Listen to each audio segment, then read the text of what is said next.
Здраво и добро дојдовте уште едно видео, каде што ова видео ќе збориме за константи на дисоциација на слабите киселини и слабите бази. Мислам, за ова имаме зборено во некои си претходни видеа, но сепак ќе повториме сега ако посебно дека си биде. И да започнеме. Значи, зошто некоја киселина викаме дека е слаба, а некоја викаме дека е силна? Значи, да започнеме со една, што знаеме дека е силна киселина, и ќе објасниме зошто, како HCl. Значи, HCl е хлороводородна киселина и таа знаеме дека е многу силна киселина. Сега, таа кој ќе ставиме во вода, таа дисоцира на H плюс иони и на Cl минус иони, односно аниони и катиони. Сега, да речеме дека започнуваме со 100 молекули на HCl. Така, и ако ги ставиме во вода, што се случува? Сушност, сите 100 молекули дисоцираат, така што ќе се добијат 100 протони, така и 100 хлорни аниони. Бидејќи сите молекули се раскинале, така, сите дисоцирале. И затоа викаме дека е силна киселина, бидејќи имаме 100% дисоциација. Сега да земеме некоја си слаба киселина, како оцетна, пред CH3, COOH. И сега таа која ќе ставиме вода и таа исто така дисоцира, така што се добиваат повторно H плюс иони и се добива CH3, COO минус анион. Но сега нормално ставам некои измислени бројки, но колку за да се долови поентата. Да речеме повторно дека овдека започнуваме, не знам, со бела боја, со 100 молекули оцетна киселина. И во овој случај не дисоцирале сите. Значи дисоцирале, да речеме, само 30 молекули, така што ќе имаме 30 протони и 30 анионски остатоци, додека 70 останале не дисоцирани. Така, значи, за не збудуваме, ќе речеме дека плюс овие што останале недисоцирани CH3, COOH. Такви имаме 70. Значи од тие 100, 30 дисоцирале, така, 30 молекули ги раздвојуваме, затоа имаме 30 протони и 30 анионски остатоци, додека 70 останале недисоцирани. Односно, имаме само 30% дисоциација. И затоа викаме дека оваа киселина не е силна, бидејќи не се ослободуваат толку многу протони. А да нормално спрема Арениус и спрема бренчеви лори, важни се протоните за да одредиме колку е нешто кисело, така колку е зголемува киселоста на даден раствор. Сега, затоа се користат константни на дисоциација кои ќе разгледаме, значи константни на дисоциација, за овие слаби киселини. Значи за силниве киселини, мислам истото важи и за базите, само што сега да не повторуваме и за базите. Значи за овие силни киселини не користиме константна дисоциација, бидејќи едноставно знаеме дека сите силни киселини дисоцираат 100%. Така, значи нема потреба да се користи константна дисоциација. Додека за тие што не дисоцираат 100%, така например оваа како што дисоцира 30%, нормално кој измислив овој број, не знам дали 30% е, користиме константи на дисоциација за да покажеме колку е всушност силна киселината. Сега ќе запишеме како тоа би изгледало за оцетна киселина. Сега горе запишавме еден општ случај, но всушност ако ставиме оцетната киселина во вода, значи ќе запишеме CH3, COOH плюс вода, H2O. Всушност водата е течност во која се наоѓа растворот, тоа бидејќи се наоѓа во вода aqueous. И сега имаме реакција која се одвива во повратна може да биде и се добива CH3, COO минус плюс H3O плюс. Значи ова е всушност исто со тоа горе што го запишав. Така, значи само што нели го запишуваме како H3O плюс, наместо H плюс само запишаме. Бидејќи ставаме тука молекула вода. Сега, константата на хемиска равнотежа за дисоциацијата на оцетна киселина всушност ќе ја запишеме на следниот начин. Ќе ја земам фиолетова боја. K е еднакво на концентрацијата, всушност ова го запишуваме, така горе го запишуваме ова, ќе го запишам, значи концентрацијата на CH3, COO минус по концентрацијата на H3O плюс врз друга боја. Сега го запишуваме овој дел. Што ќе биде врз концентрацијата на CH3COOH по, добро, не мора да го бележиме, по концентрацијата на H2O. Сега, бидејќи концентрацијата на водата всушност не се променува, така, значи концентрацијата на водата е релативно константна, затоа, бидејќи е релативно константна, ја ставаме всушност на левата страна од равенството, така го ставаме кај K, и всушност тоа што ќе се добие, ќе биде K по C од H2O е еднакво на тоа што ќе остане, така, значи тоа што ќе остане ќе биде C од CH3, CO минус по C од H3O плюс врз C од CH3 COOH. Така, ова всушност, додека го ќе помножиме, всушност го ставаме да биде Ka. Сега можам да запишам повторно дека ова е всушност еднакво на Ka, еднакво на, само да не го запишам повторно, се истото. Значи, наместо ова овдека бележиме Ka. И тоа значи константна дисоциација на киселина. Значи, А како acid, како англискиот збор, нели, за киселина.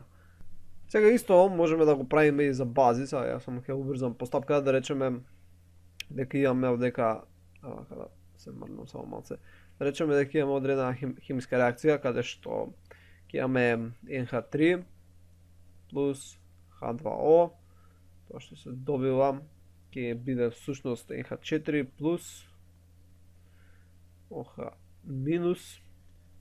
Добра, ако јас не мора да бележам.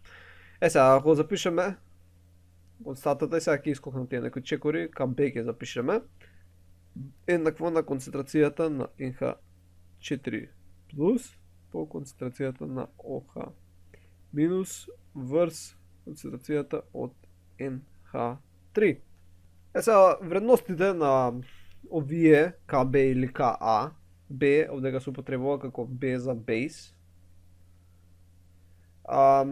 или исто, база се користи. Вредностите се определуваат експериментално, така, значи ти не можеш да ги одредиш, освако не се даде некои цифри. Сега например одредено дека Ka на CH3, COH е еднакво на, пример, 1,74 по 10 на минус 5 мола при 1 дециметар кубен. Односно минусот треба да е тук. Сега, кога го гледаме некој вака број, ние не можеме да заклучиме дали тоа е многу или пак малце. Добро, треба да знаеме почетна концентрација на оцетна киселина, но сепак, кога ги гледаме вака бројките, слично кога зборевме за pH, многу е тешко да се заклучи дали ова е силна киселина, слаба киселина, колку е голема оваа дисоциација. Затоа всушност се прави, се изведува од Ka, се изведува pKa. Сега пред да го направам тоа, само да спомнам дека всушност колку е поголем овој број, значи колку е попозитивен, тоа значи дека е посилна киселината. Зошто? Зашто, да речеме, ако земеме општо некоја си равенка, нема врска, каде што имаме, добра, да речеме дека Ka и заврши од два броја. Да речеме, ако земеме овдека 10, така, овдека дека си стои 2, и ќе добиеме некоја си вредност, односно ќе добиеме 5. Така, сега, ако ја зголемиме вредноста горе, да речеме ова да беше 16, да се останеше 2, ќе добиевме 8. Така, значи, што е поголем бројот овдека горе, то и што е помал бројот долу, толку е поголем овој број. Така, значи тоа е проста математика. Ако го зголемиме овој, значи што повеќе се зголемува горниот број, што повеќе се намалува долниот број, тоа повеќе се зголемува решението, односно во овој случај Ka или KB. И тоа е точно бидејќи, гледате, во горниот дел од равенството всушност го запишуваме, ја запишуваме десната страна од дисоциацијата. Така, значи овдека си имаме одредено, нели, оцетна киселина и на десната страна гледаме како дисоцира. Па што е поголемо ова овдека, со зелено што го бележам, односно нели тоа го бележиме во горната страна од равенството. Што е поголемо, тоа значи дека посилна киселината, односно што повеќе имаме H3O плюс и CH3CO минус, тоа е посебна киселината бидејќи повеќе дисоцирала. Например, овдека видовме дека 30% дисоцирала овој апстрактен пример ја што го дадов, но што е поголем тој број, да речеме ова да беше 50, така кога беше 50 и овдека ќе беше 50%. И гледаме дека што е поголем тој број, тоа е посилна киселината бидејќи имаме всушност повеќе дисоцијации. Така да што е поголемо, значи ако Ka или пак Kb, без разлика, има поголема вредност, тоа значи дека киселината или пак базата е посилна. Добро, ама проблем е, како што реков, најчесто овие вака вредности не се убави за читање. Иако реков дека поголема вредност, значи посилна киселина или база, не можеш вака да одредиш колку е всушност силна. Да, гледаш ако е поиска ќе биде посилна, ама колку е всушност силна, потешко е се одреди. Затоа се прави pKa. Значи ова ќе го добиеме на начин како што го добивме pH. Така, значи имавме концентрацијата на H, ама тешко беше да се одреди со концентрацијата на H и затоа правевме pH. И како го добиваме? Значи pKa се добива на следниот начин. pKa е еднакво на негативен декаден логаритам од Ka. Така? И нормално дека ставаме делено со апсолутна вредност од Ka. Со цел да се скратат овие мерните единици за да се добие бездимензионална единица, така не бидат овие мол и дециметар кубен, само се добие бездимензионална единица. Истото важи за pKb. Така pKb е еднакво минус log 10 од Kb. Скратиме со мерните единици на Kb. И видовме во минатото видео како всушност работи дали логаритам, просто објаснето. Сега, ако ставиме log b од x, тоа е всушност еднакво на b, мислам добро, тоа е еднакво на y, односно b на y е еднакво на x. И ако ова всушност го пренесеме општиот случај за горново равенство, би искочило дека 10 на pKb е еднакво на место Kb. Така, ние го имаме 10, го имаме Kb и треба да го најдеме pKb. И тоа дигитрон ќе ти го пресмета. Добро, сега, кога ќе го претвориме Ka или Kb во pKa или pKb, всушност добиваме инвертирање на тоа претходно што го спомнав. Нели јас спомнав дека што е поголема вредноста, така, тоа е посилна киселината или е посилна базата. Ева кога правиме ова со pKb или pKa, всушност се инвертира и добиваме вредности така што, значи ова важи и за pKa и за pKb, ама сега ќе запишам за pKa. Ако имаат вредност која е еднаква на 0, или пак во некој случај може би е негативна, но да речеме дека е еднаква на 0, тие се силна киселина или силна база, нели ако беше pKb. Ако имаме вредност која е од 0 до 2, тоа е умерено силна, значи умерено силна. Сори, ова можам да го поместам на десно, не знам зашто се мислев. Ако имаме вредности кои се од 2 до 7, во тој случај имаме слаба киселина, што е слаба. Додека ако вредноста е поголема или еднаква на 7, во тој случај имаме многу слаба киселина.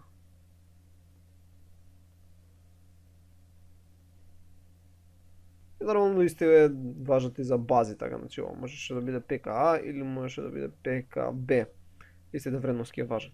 Сега, пред да завршиме, мислам една работа која, всушност, не знам дали ја спомнал, можда сум ја спомнал во минатиот пат кога зборавме за ова, но кога ги запишуваме, вака да зумирам овдека, кога ги запишуваме концентрациите овдека во Ka, ова понатаму што ќе биде Ka, нели ја запишуваме во горниот дел, го запишуваме десниот дел равенството, во долниот дел левиот дел.